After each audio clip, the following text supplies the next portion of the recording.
Las empresas son organizaciones formadas, eso sí, por personas. Esto que parece una evidencia no lo es tanto cuando se contempla a esas personas como meras unidades de producción, cuando no se tiene en cuenta la motivación que les empuja a trabajar, su esfuerzo, su recompensa, su valor, sus sentimientos.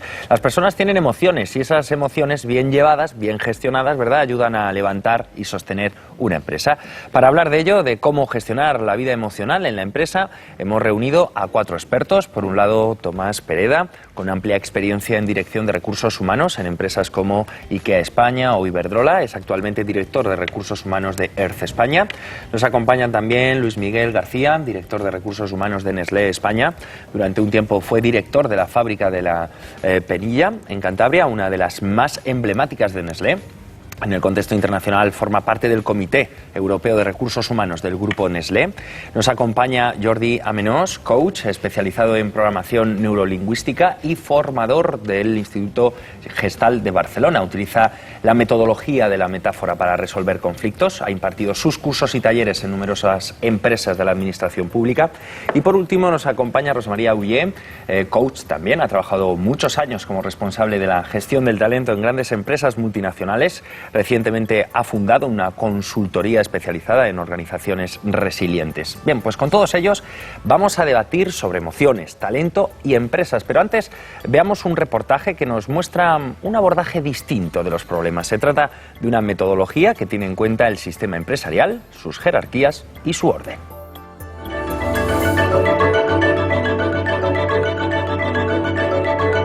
Las organizaciones empresariales pueden verse como sistemas complejos con sus elementos y sus jerarquías. Muchos de esos elementos son personas y las personas, ya se sabe, tienen emociones. A veces los sistemas se desequilibran, pierden fuelle o se encallan y fracasan en su proyecto. Existe una metodología que sirve para visualizar dónde está el problema. Se denomina constelación o configuración sistémica. Hemos reunido a un grupo de personas para vivir con ellas una constelación. Es una representación espacial de lo que está sucediendo en un sistema, tanto a nivel funcional como a nivel emocional. No hace falta que sea un... Noemí Galindo es coach y sabe muy bien cómo trabajar con dinámicas de grupo. ¿Quién quiere plantear un caso? Es un nuevo proyecto en el departamento y estoy ahora como responsable. Lo único es que es algo nuevo para mí, porque siempre he estado en el detalle de la cuestión y ahora estoy viendo las cosas desde más arriba. Entonces, pues me pilla todo a lo mejor un poco descolocada y no sé si grande o no grande. Entonces quiero saber un poco qué es a lo que me voy a enfrentar, qué recursos tengo yo que no sé qué tengo con los que me puedo enfrentar realmente. Y bueno, pues eso, más o menos saber qué recursos tengo y cómo puedo utilizarlos para enfrentarme a este nuevo proyecto. Entonces te voy a reformular el objetivo de trabajo.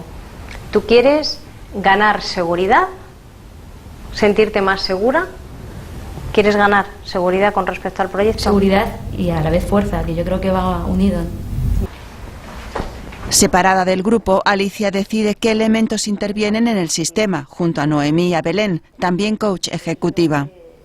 Pues tienen presencia las reuniones que mantenemos, los departamentos que intervienen en esas reuniones,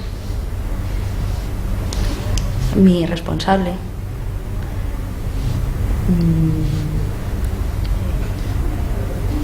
Yo creo que a lo mejor también lo que busco, la fuerza. Entonces, Alicia, tú eres el responsable tuyo es la letra B, las reuniones la C, el proyecto la D, otros departamentos la E y la fuerza la F. Ahora, cuando entremos en la sala, tú eliges una persona que represente cada uno de estos elementos. Le tienes que pedir si quiere representarlo. Elemento F. Comienza la constelación y cada uno acepta representar un elemento del sistema. Y elemento A. ¿De acuerdo?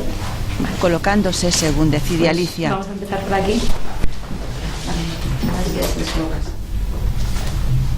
Al principio el grupo muestra un cierto caos, con incomodidad por parte de algunos elementos. Poco a poco van surgiendo movimientos espontáneos, impulsos.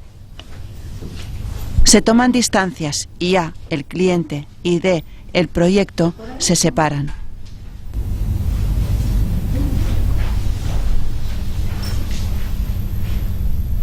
A veces hay tanto interés por conseguir algo que se pierde de vista cuáles son los elementos que hay alrededor del sistema que te ayudan a conseguir el objetivo. En otro momento dado, la representante del cliente se sienta y luego se levanta. A mí me ha parecido como un momento de duda o tratar de nivelar un poco cómo estás con respecto al resto de los elementos, cuál es tu fuerza comparada con la fuerza de los otros elementos.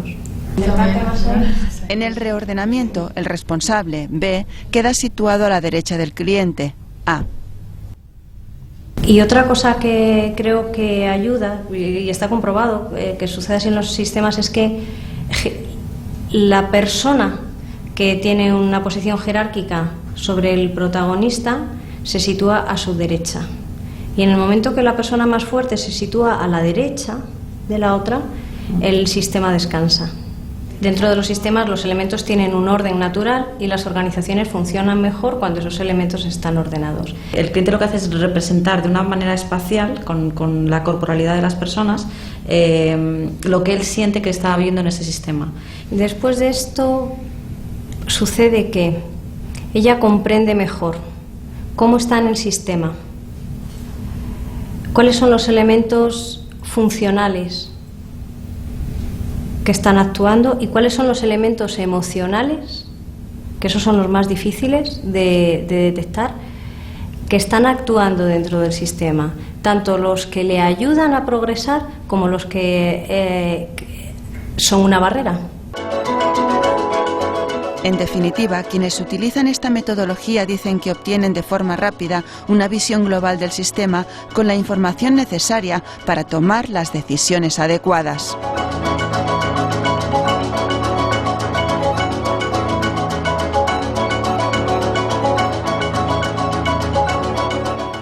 Bueno, pues vamos allá, hablemos de constelaciones. Jordi, usted es un conocedor de este mundo, de hecho se ha formado como constelador.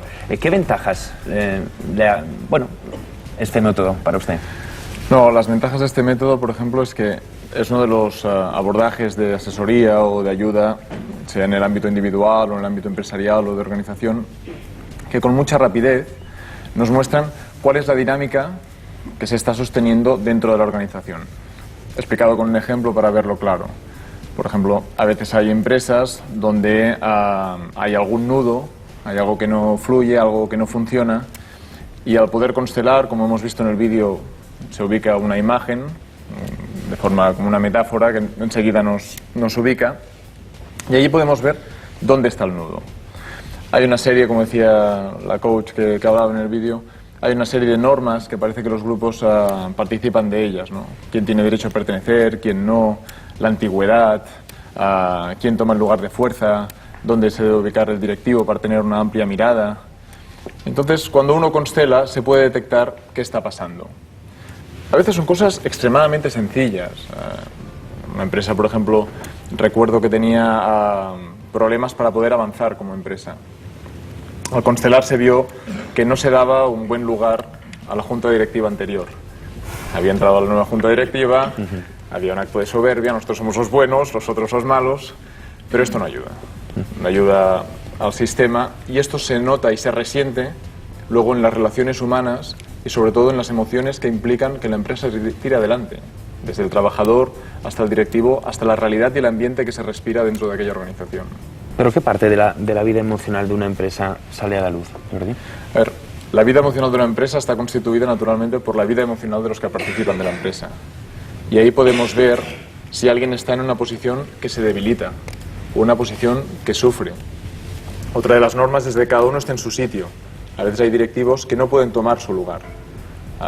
Uno de los ejemplos que me viene a la memoria era de un directivo que no tomaba su lugar como directivo, como jefe de grupo. Y entonces esto generaba un malestar emocional entre los trabajadores. Al constelar se vio que esta persona no tomaba su lugar de jefe de equipo, de directivo, de cabeza, por sus creencias internas, por sus vinculaciones también con la familia. Esto nos permitió acompañarlo en un trabajo de asesoría para que pudiera tomar fuerza y ahí tomar su puesto. Cuando esto pasó, dados que somos sistemas y al tocar por un lado se modifica todo el sistema, a las pocas semanas la empresa había ganado en confianza y los trabajadores expresaban estar en un ambiente de mejoría, en un ambiente más favorable para que ellos desempeñaran su función. Señor Pereira, desde el punto de vista de un director de recursos humanos de grandes empresas, ¿cuándo usted ve que las cosas van bien, que los proyectos salen adelante?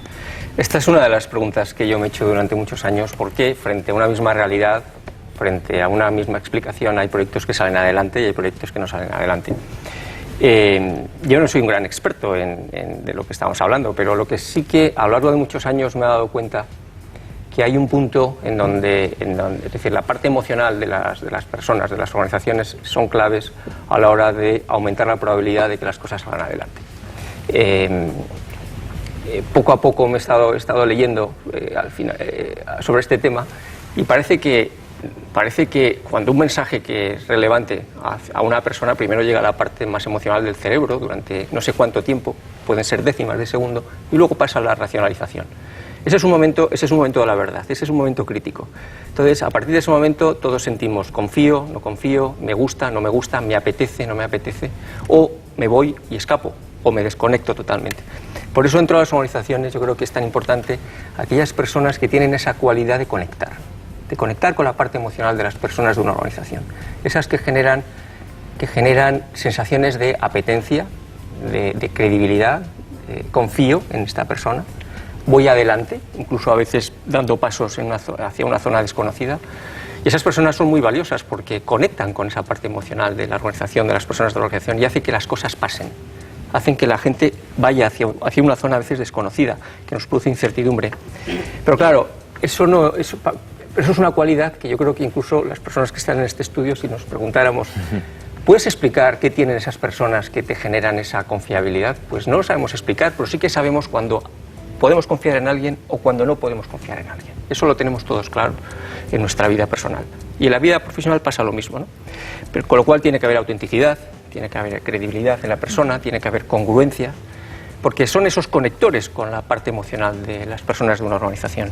Con lo cual surgen los famosos conceptos de intuición, la parte instintiva, que en un mundo tan racional a veces no damos la importancia suficiente, pero que si diéramos más importancia a la intuición, al instinto como una capacidad inteligente, posiblemente nuestras decisiones serían mucho más acertadas y mucho más eficaces.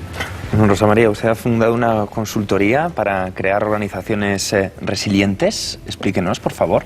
Sí, bueno, quizás primero deberíamos explicar un poco el término resiliencia, porque todo lo que está de moda no es un concepto nuevo, pero sí que ahora se está provocando mucho, sobre todo con las circunstancias que hay, ¿no?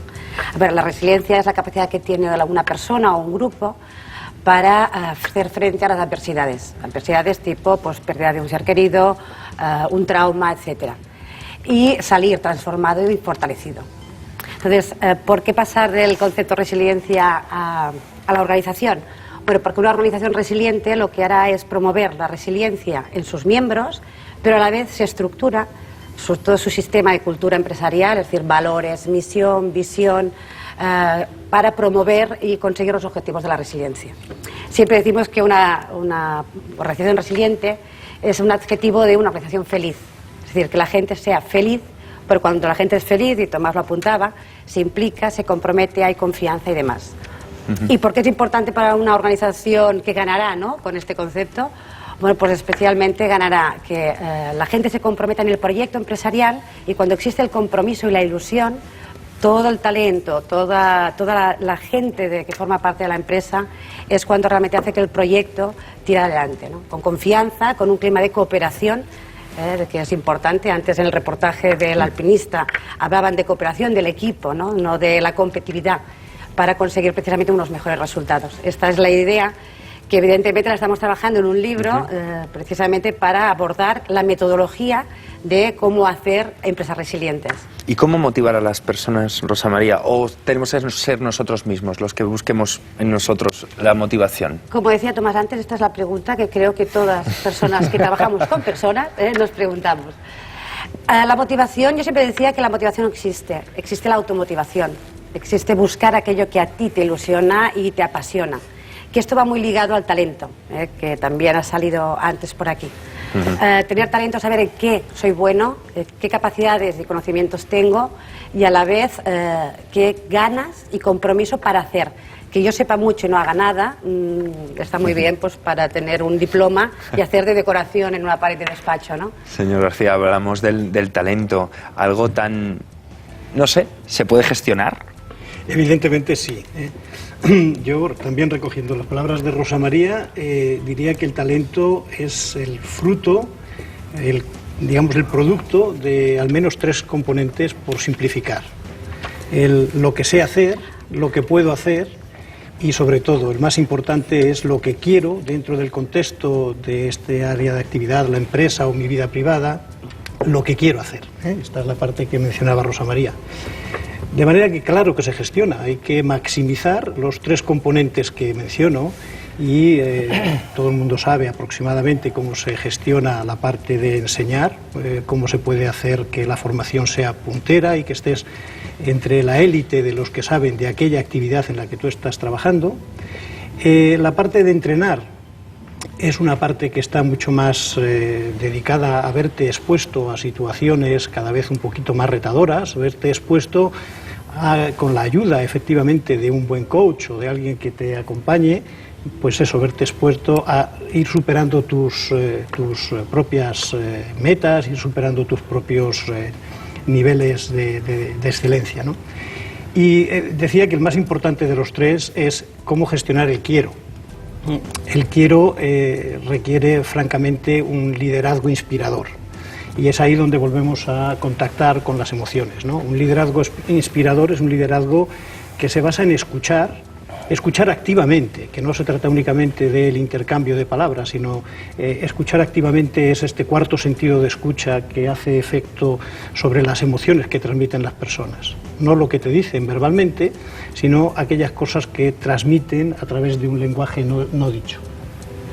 Y francamente este liderazgo inspirador es un liderazgo de coaching, es un liderazgo de hacerle ver a la persona que es capaz de hacer más incluso de lo que ellos mismos se han retado, y este es el contexto en el que a mí me parece que se gestiona el talento.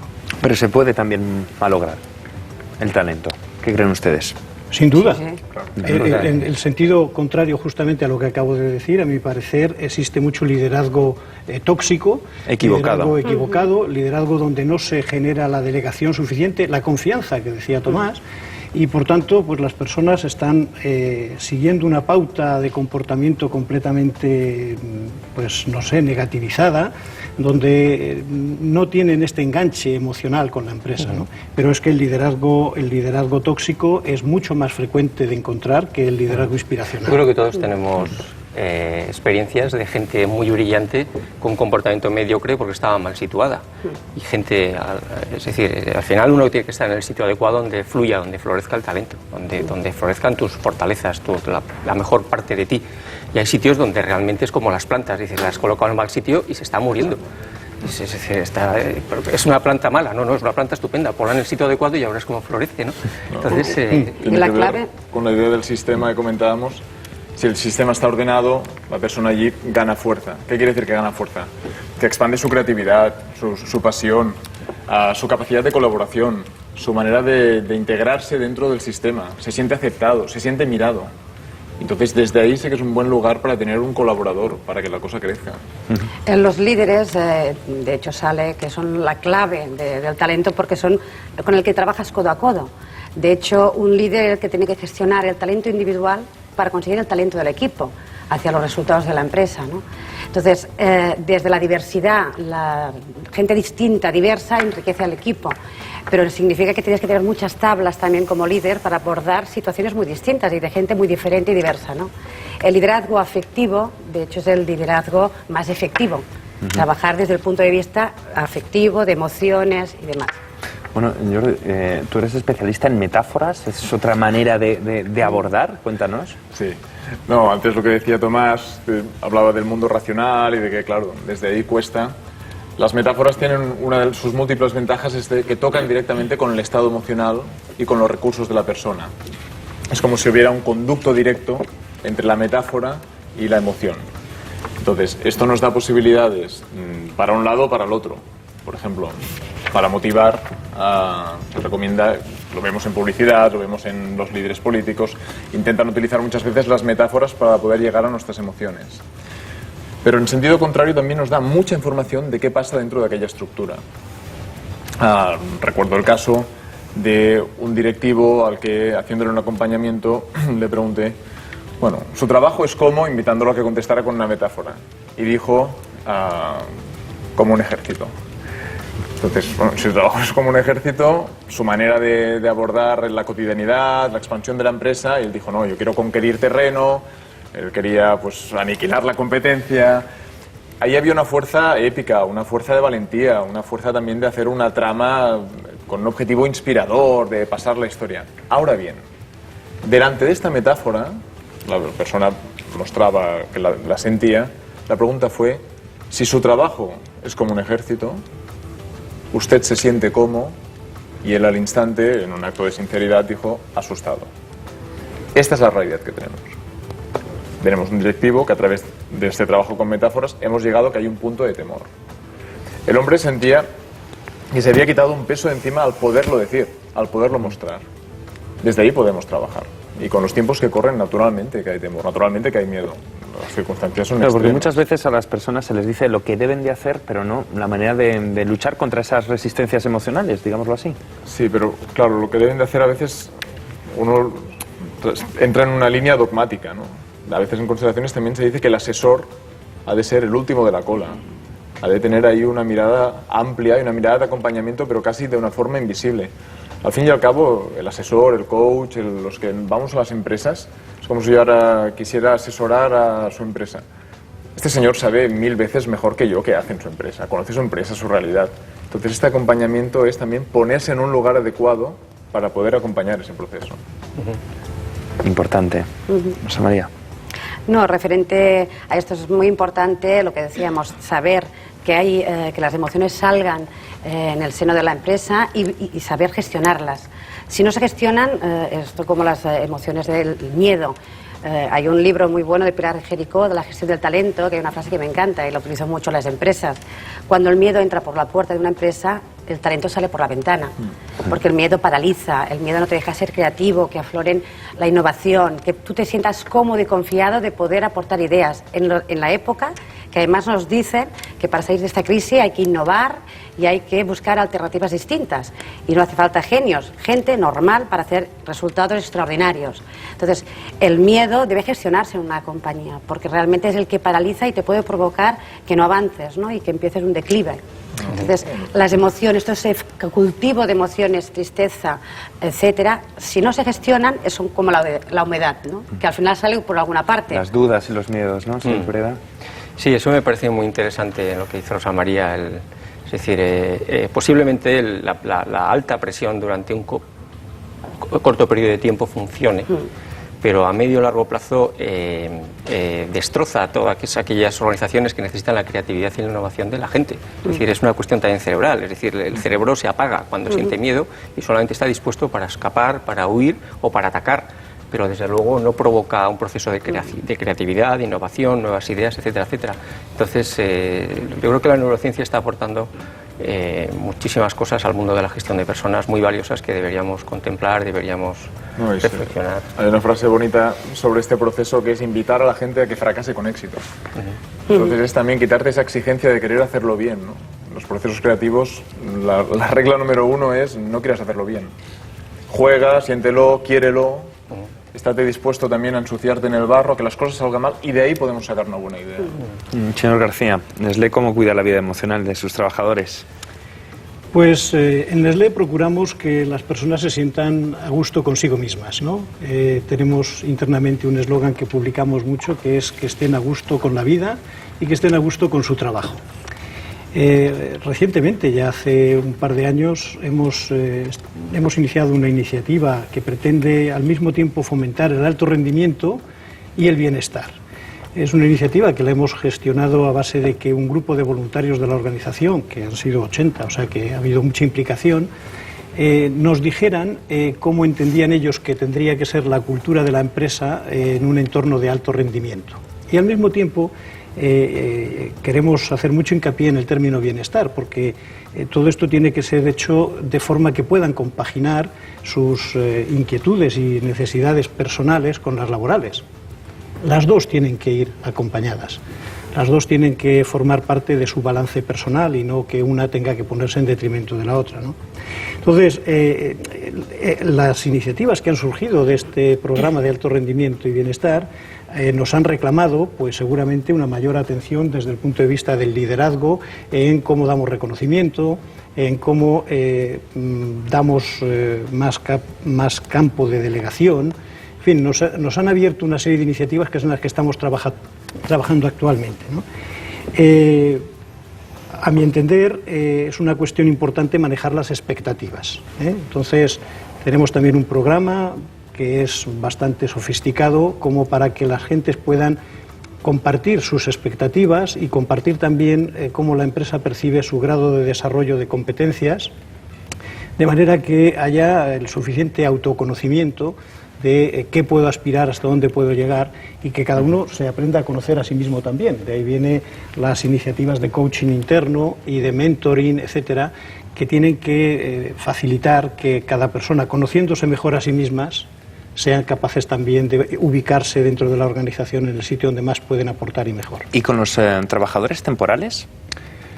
Bueno, los trabajadores temporales, que se dan sobre todo en un entorno mucho más de estacionalidad productiva en el entorno de fábricas. ¿Cómo se les motiva? La verdad es que acompañan bien el proceso de incorporación, en primer lugar porque suelen ser gente que repiten más de un año el proceso de la campaña, y son conocedores, conocen ya de qué se espera de ellos en el entorno de cómo han de participar en resolver los problemas de la línea, en cómo han de participar haciendo pues todos los procesos como los haría una persona que es fija de todo el año completo. Cada vez más, de todos modos, tenemos lo que denominamos fijos discontinuos, que tienen un vínculo muchísimo mayor con la empresa. ¿La competitividad es buena entre los trabajadores, señor Pereda? La competitividad entre los trabajadores... yo preferiría hablar de trabajo en equipo. Yo soy partidario totalmente del trabajo de equipo y de entornos de colaboración, pero totalmente compatible con altísima exigencia. Es decir, no puede haber un trabajo en equipo si no hay una alta exigencia entre sus miembros, una alta exigencia para competir. No podemos olvidarnos que, y lo sabemos, sobre todo en los últimos años, que cualquier empresa está compitiendo en entornos y mercados muy duros, en donde todos los días nacen y desaparecen muchas empresas. Entonces, creo que hay que reivindicar valores que durante los últimos años, en periodos de crecimiento, los hemos tenido un poco adormecidos, como el de la alta exigencia, esfuerzo, dedicación, porque yo creo que son absolutamente importantes para sobrevivir en el mundo que vivimos. No, es que estoy totalmente de acuerdo con lo que está comentando Tomás. La cooperación, el trabajo en equipo por encima de la competitividad, ¿no? Que al final es poner dos personas a competir entre ellas, pudiendo tener dos personas que trabajan codo a codo para conseguir el objetivo superior, ¿no? Pero hay muchas personas que les cuesta adaptarse, ¿no?, a unos horarios fijos, una empresa, unas reglas. Bueno, para no generalizar, pero sí que encontramos empresas, y es un síntoma precisamente de una desconfianza o un control por miedo, que tiene muchas reglas, procedimientos, jerarquías, bueno, los líderes que saben de todo, ellos no hace falta que pregunten a la gente porque para eso son los jefes, etcétera, que ha funcionado muy bien en épocas en que sí que las personas eran recursos, ¿no? O recursos o unidades de producción, como decía el vídeo de entrada. Pero se fundamentaban sobre todo en la desconfianza. Hay que controlar porque no confío de ti, y eran unidades de producción porque lo que se necesitaba era mano de obra. Pero claro, estamos hablando de empresas de una trayectoria de hace muchos años, pero que no es el entorno actual. El entorno actual, los mercados son difíciles, hay mucha competencia, hay una incertidumbre importante, y precisamente lo que necesitas es gente que esté en un entorno de confianza. El estar mucho rato o mucho tiempo en las empresas antiguamente era una cultura de muchas casas, ¿no? Tienes que estar aquí 10 horas porque dirán qué buen empleado eres. No se trata de estar, se trata sobre todo de que los resultados que tú aportas, el valor añadido que das a la empresa. Y con los sistemas tecnológicos actuales, que bueno, la internet, intranet, que puedes trabajar desde casa, yo creo que las empresas estamos haciendo un esfuerzo para adaptar a las nuevas metodologías y favorecer que la gente se sienta cómoda y que pueda dar lo mejor de sí en cualquier entorno. ¿Pero qué pasa, Jordi, cuando alguien no se adapta al grupo? ¿Lo mejor es echarla? No diré si es mejor echarla o no, depende de cada sistema y de cada empresa. Y Dios me libre de tomar a mí una decisión así. No, lo que sí, en la línea que estábamos comentando es que la empresa gana a mucha apertura de puertas cuando puede ver a la persona. Y ver a la persona no solo su coeficiente intelectual, no solo sus capacidades, sino verla también de que las personas sienten y tienen una realidad y unas creencias propias. Había una frase preciosa de Virginia Satir que decía: las personas tienen la dignidad de sentir lo que sienten y no lo que deberían sentir. Entonces, cuando nos encontramos ante un conflicto, ante que algo no encaja dentro de la empresa, algo no encaja en el equipo de trabajo, la primera propuesta yo creo que es poder ver de que las personas vemos la vida desde nuestra realidad subjetiva, y ahí es donde chocamos. Seguramente arreglando eso, el trabajo en equipo automáticamente mejora. Cuando puedes ver la realidad diferente a la tuya, cuando puedes ver que la otra persona puede sufrir según tus acciones, según tus creencias. Entonces, desde ahí, seguramente podemos encontrar una vía de solución con más facilidad. Pero se está señalando al grupo como culpable. No, no hay culpables. ¿No? Si acaso, si hay algún culpable, es el desorden que nos toca vivir. Pero yo no hablaría de culpabilidades, sino hablaría de estados de mejora o situaciones de mejora. Evitaría mirarlo con una visión de buenos y malos, porque eso también nos lleva a un punto demasiado sencillo y demasiado también desconectado con la realidad humana. Las cosas no son ni blancas ni negras. Entonces, uno, como ya lo decía Gandhi, no soy bueno cuando soy bueno y soy malo cuando soy malo. En el sistema, en la empresa, en la organización, ¿cuál es la situación mejor para todos? ¿Dónde fluyen las ideas? ¿Dónde se gana fuerza? Y evitemos usar ideas de culpabilidad, porque esto no ayuda. ¿Qué es más importante para ustedes, la vida personal o la vida profesional, emocional? La vida. Exacto. Claro. Porque todo forma parte de la persona y es su completud, ¿no? Su vida laboral, sus amistades, su vida personal, sus proyectos, todo. Las fronteras Somos uno. están muy diluidas muchas veces. Además, bueno, uno vive también dentro del trabajo. Es decir, yo creo que no hay que demonizar el trabajo como algo que es algo hostil del que hay que salir para vivir. El trabajo es vida también, la vida es trabajo. Entonces, yo creo que es el mestizaje entre la vida personal y la vida profesional. Nos pasamos mucho tiempo, ¿no?, en el trabajo, claro, como para disfrutar en él. Exacto. Y los problemas de trabajo se llegan a casa y los de casa se llegan al trabajo. Exacto, al revés. Cuando todo el mundo dice, no, yo los dejo en la puerta de casa o en la puerta de la oficina. No. Eso es No, imposible. además, hay un elemento adicional, y es que las necesidades personales y las necesidades laborales van cambiando a lo largo del ciclo de la persona, con lo cual cada uno tiene que hacer su planificación, entiendo yo, desde la visión completa de su realidad como persona y como persona que trabaja, ¿no? Y en cada momento seguramente pondrá en preferencia o lo uno o lo otro, ¿no? Bueno, pues muchísimas gracias a los cuatro. Por lo que vemos, bucear en la vida emocional de una empresa, comprender lo que sienten las personas que la forman y ayudarlas cuando es necesario, no es garantía de éxito empresarial, pero seguro que es el camino más directo para conseguirlo. Muchísimas gracias a los Muchas cuatro. gracias. Gracias a vosotros.